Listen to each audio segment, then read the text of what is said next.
नमस्कार, आप देख रहे हैं फैक्ट न्यूज लाइव। मैं हूं आपके साथ घनश्याम कौशिक। सबसे पहले बात करते हैं मोदी सरकार के बड़े घोटाले की।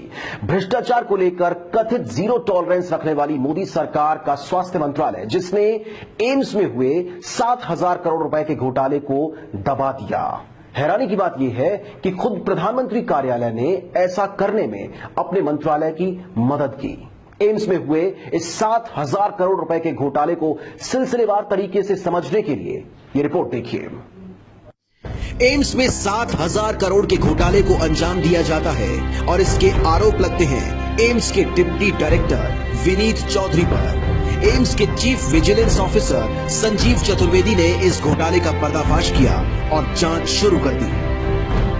इस घोटाले की कहानी शुरू होती है एम्स के इस परिसर से, जहां एम्स के इंफ्रास्ट्रक्चर और डेवलपमेंट के नाम पर 7,000 करोड़ रुपए का घोटाला अंजाम दिया जाता है। एम्स के प्रशासनिक विभाग में डिप्टी डायरेक्टर के पद पर बैठे विनीत चौधरी पर इस घोटाले के सीधे आरोप लगते हैं। हरियाणा के झज्जर जिले में बने एम्स के नजदीक ही कैंसर अस्पताल के लिए जमीन की खरीद में भारी गड़बड़ियां पाई जाती हैं।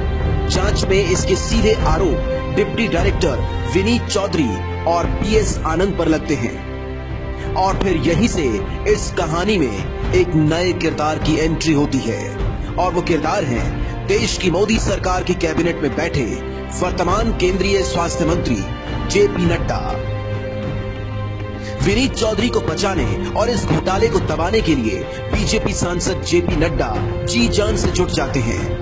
इस घोटाले की जांच कर रहे एम्स के chief vigilance officer Sanjeev Chaturvedi को एम्स से बाहर निकालने और इस घोटाले की जांच से अलग करने के लिए जेपी नड्डा लगातार अलग अलग स्तर पर चिट्ठियां भेजना शुरू करते हैं।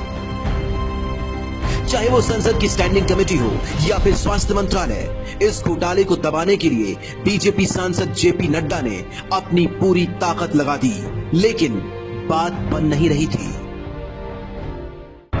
एम्स घोटाले की इस पूरी कहानी का अगला पड़ाव था स्वास्थ्य मंत्रालय। जब जेपी नड्डा की गुजारिश को उस वक्त के स्वास्थ्य मंत्री डॉक्टर हर्षवर्धन ने मानने से इनकार कर दिया, तो पूरा मामला पहुंचा मोदी दरबार में। और फिर प्रधानमंत्री नरेंद्र मोदी ने डॉक्टर हर्षवर्धन को मंत्री पद से हटाकर इस स्वास्थ्य मंत्रालय की कमान जेपी नड्डा को ही सौंप दी। और फिर शुरू हुआ एम्स घोटाले को रफा दफा करने का खेल। इस घोटाले की जांच से विजिलेंस ऑफिसर संजीव चतुर्वेदी को अलग कर दिया गया था और इस घोटाले की फाइल को स्वास्थ्य मंत्रालय से निकालकर कार्मिक मंत्रालय को भेज दिया गया। अब सवाल यह था कि कार्मिक मंत्रालय इस मामले को लेकर करेगा क्या। आपकी जानकारी के लिए बता दें कि कार्मिक मंत्रालय यहां पीछे मौजूद प्राइम मिनिस्टर्स ऑफिस के अंडर आता है और प्रधानमंत्री कार्यालय ने 7,000 करोड़ रुपए के इस एम्स घोटाले में विनीत चौधरी को क्लीन चिट दे दी। इस मामले की जांच सरकार के तोते यानी सीबीआई के पास भी पहुंच चुकी थी, लेकिन जब कोर्ट ने सीबीआई से इसकी जांच के बारे में पूछा तो सीबीआई का जवाब हैरान करने वाला था।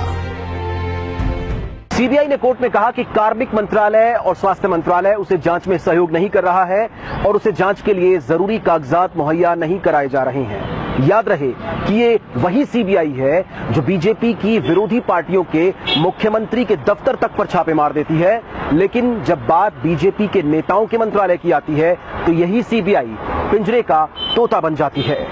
दिल्ली से कैमरामैन कृष्णा के साथ मैं Ghanshyam Kaushik, fact news live. तो देखा आपने किस तरह से मोदी सरकार के मंत्री और खुद प्रधानमंत्री नरेंद्र मोदी ने एम्स में हुए 7,000 करोड़ रुपए के घोटाले को दबा दिया और इस घोटाले के आरोपी विनीत चौधरी को बेदाग बाहर निकाल लिया। किसी ने ठीक ही कहा है, चोर चोर मौसेरे भाई।